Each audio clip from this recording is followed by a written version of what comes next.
Mayor Balen Shah विरुद्ध अदालतको अवहेलना मुद्दा दर्ता गर्ने आदेश, लिखित जवाफको माग। भागभटिनी सुपरमार्केटका सञ्चालक मीन बहादुर गुरुङ पक्राउ। ललिता निवास जग्गा प्रकरणमा अख्तियारले जोगाएका कर्मचारी सिआइबीको अनुसन्धानमा। चीनका धनाढ्य व्यक्ति ज्याकमा काठमाडौँमा। लामो समयदेखि फरार शिवशिखर बहुद्देश्य संस्थाका केदारनाथ न्यौपाने पक्राउ।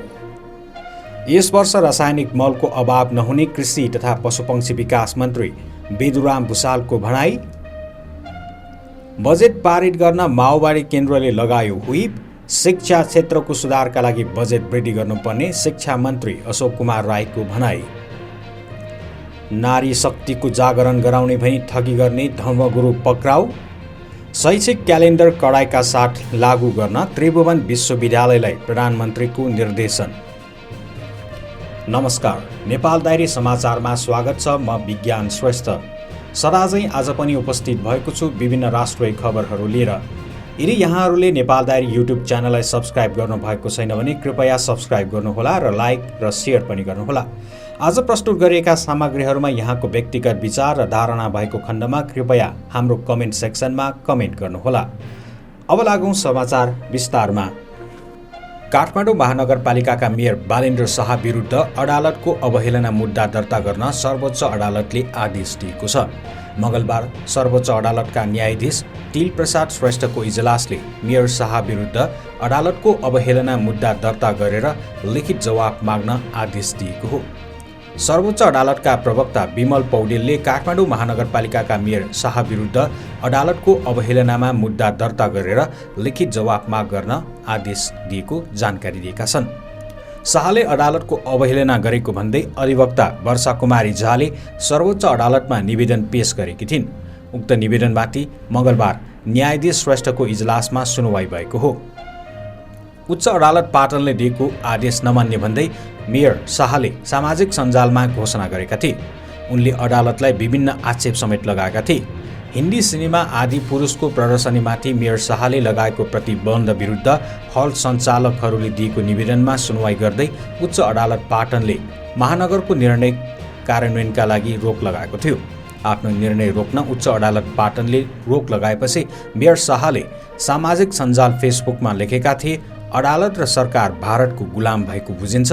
जुनसुकै सजाय भोग्न तयार छु, तर फिल्म चल्दैन र चल्न दिइने छैन। भाटभटिनी सुपरमार्केटका सञ्चालक मीन बहादुर गुरुङ पक्राउ परेका छन्। ललिता निवास प्रकरणमा केन्द्रीय अनुसन्धान ब्युरो सिआइबीको टोलीले उनलाई उनकै निवास नक्सालबाट पक्राउ गरेको हो। ललिता निवासको 279 रोपनी 3 आना सरकारी जग्गा हिनामिना प्रकरणमा उनी आरोपित रहेका छन्। ललिता निवास प्रकरणमा सरकारी जग्गा किर्ती गरेको आरोपमा प्रहरीले उनलाई पक्राउ गरेको जानकारी दिइएको छ। यस प्रकरणमा गुरुङले शोभाकान्त ढकाल, रामप्रसाद सुवेदी तथा मालपोत कार्यालयका उपेन्द्रमणि केसी र टीका घिमिरेसँगको मिलोमेतो सबैभन्दा धेरै जग्गा खरिद गरेको पाइएको थियो। 2077 साल विशेष अदालतमा व्यवसायी गुरुङसँग 2 करोड रुपैयाँ धौरोटी माग गरेको थियो। मुद्दा दायर भएको 1 वर्षपछि उनी अदालतमा उपस्थित भएका थिए। ललिता निवास प्रकरणमा पक्राउ पर्नेको संख्या अब 6 पुगेको छ। दिल्ली बजार मालपोतका तत्कालीन खरदार गोपाल कार्की पक्राउ परेसँगै मंगलबार पक्राउ पर्नेको संख्या 6 पुगेको एआइजी किरण बज्राचार्यले जानकारी दिएका छन्।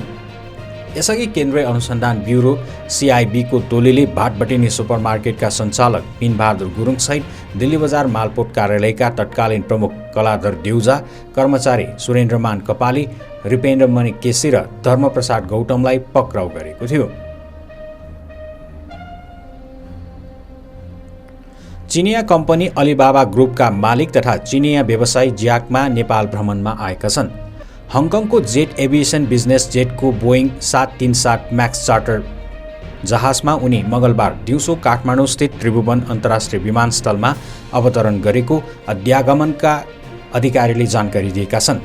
बङ्गलादेशको ढाकाबाट काठमाडौँ आएका उनको जेटमा 6 जना चालक दलका सदस्य रहेको नागरिक उड्डयन प्राधिकरणका सहप्रवक्ता ज्ञानेन्द्र भुषालले जानकारी दिएका छन्। ज्याकमा बिजनेस ट्रिपका लागि काठमाडौँ आएको बताइए पनि काठमाडौँमा उनको भ्रमणको उद्देश्यबारे एकिन विवरण सार्वजनिक गरिएको छैन। यही जुन 29 तारिक बिहिबार उनी काठमाडौँबाट पाकिस्तानको लाहोर जाने तालिका समेत रहेको छ। चीनको वाङजाओमा जन्मिएका ज्याक माले शिक्षण पेसा छाडेपछि सन् 1979 अलिबाबा ग्रुप स्थापना गरेका थिए।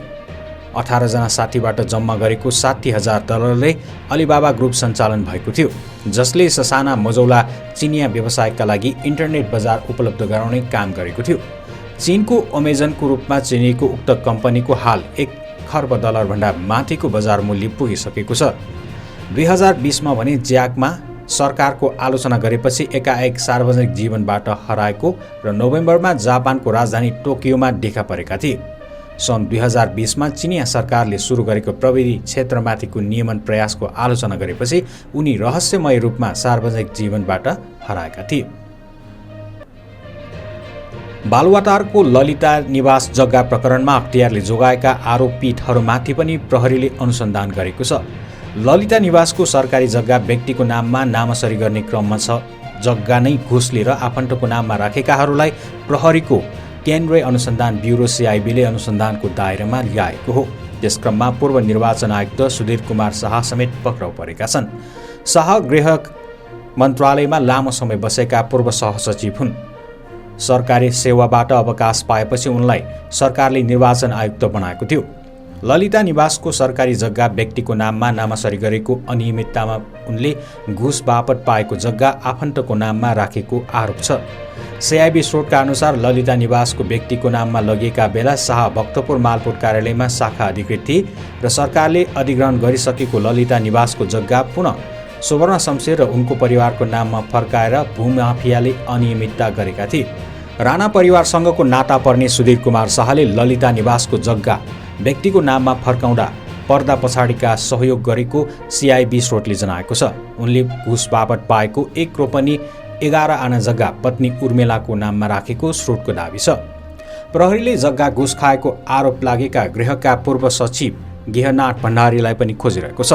त्यतिबेला शाखा अधिकृत रहेका भण्डारीले सरकारी जग्गा राणा परिवारको नाममा फिर्ता गराइदिन भूमिका खेले बापत पाएका जग्गा सासू सोडा कुमारी चापागाईको नाममा 10 आना र पत्नी भुवन कुमार चापागाईको नाममा 1 रोपनी जग्गा राखेको स्रोतको दाबी छ।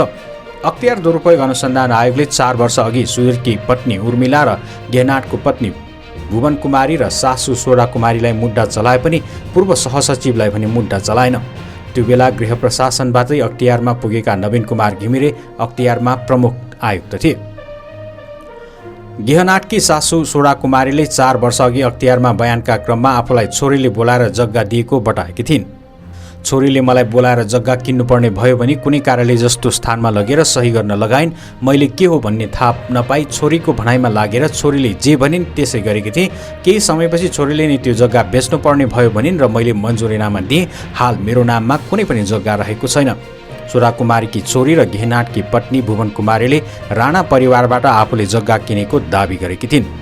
12 वर्ष अघि ओरिएन्टल सहकारी संस्था मार्फत त्यसका अध्यक्ष सुधीर बस्नेतले सर्वसाधारण निक्षेपकर्ताको 4 अर्ब अपचलन गरेको विषय अहिलेसम्मकै बहुचर्चित घटना भएको छ।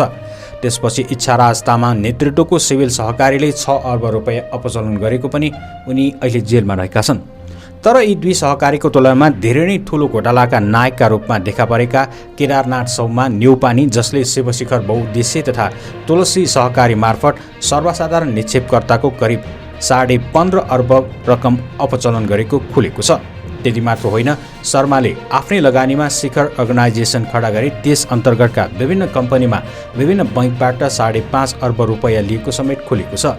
यसरी सम्पूर्ण रकम हिसाब गर्दा शिवशिखरका शर्माले गरेको घोटाला ओरिएन्टलको तुलनामा 5 गुणा भन्दा ठूलो देखिएको छ।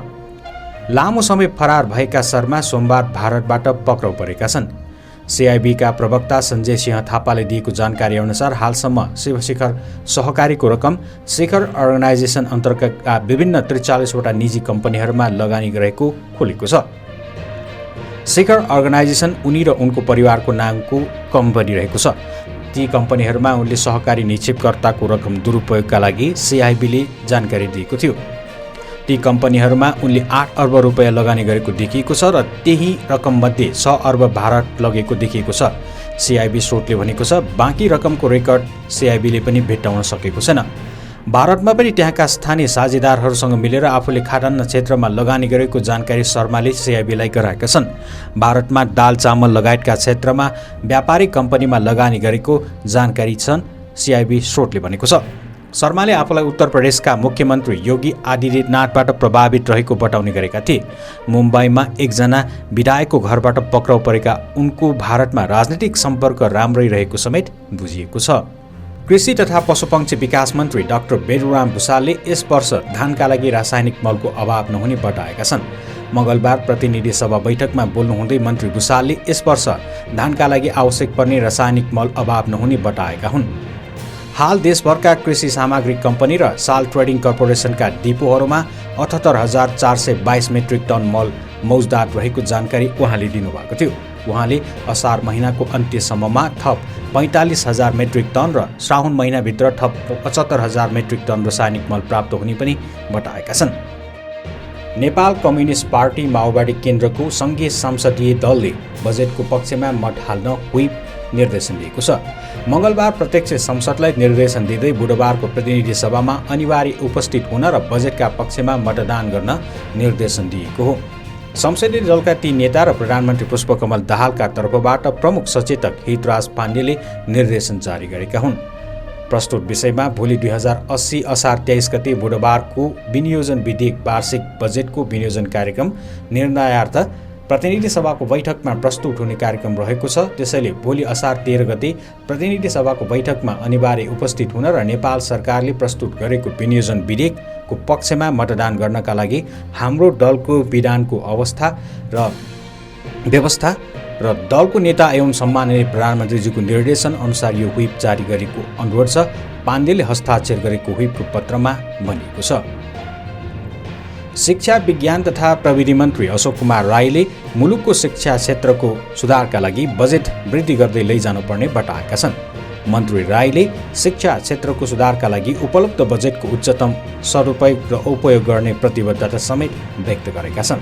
उनले विद्यालय शिक्षालाई गुणस्तरीय बनाउने, प्राविधिक शिक्षाको पहुँच विस्तार र सबलीकरण र उच्च शिक्षालाई अनुसन्धानमूलक बनाउने कार्यमा सरकारले प्राथमिकताका साथ काम गरिरहेको दावी समेत गरेका छन्। करिब 5 करोड रुपैयाँ र 100 तोलाभन्दा बढी सुन एवं गहना ठगी गरेको अभियोगमा दोलखा घर भई हाल भक्तपुर मध्यको थिमी नगरपालिका 4 गट्ठाघर बस्ने 48 वर्षीय शिवसुत गौरी भक्त भन्ने पुरुषोत्तम काफ्लेलाई शनिबार प्रहरीले पक्राउ गरेको छ।